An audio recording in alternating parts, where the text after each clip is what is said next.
Accento, settima parte. Vanno inoltre sempre accentati gli aggettivi e i pronomi possessivi e personali.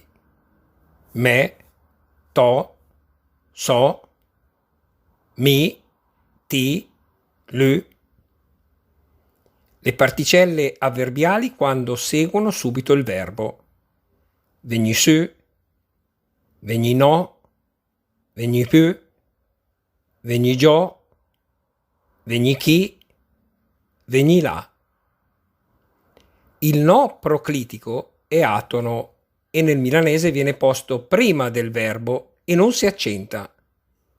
Nu vedi, nu parli. La forma tedesca mi parli no, il no dopo il verbo. La forma latina mi nu parli, il no prima del verbo.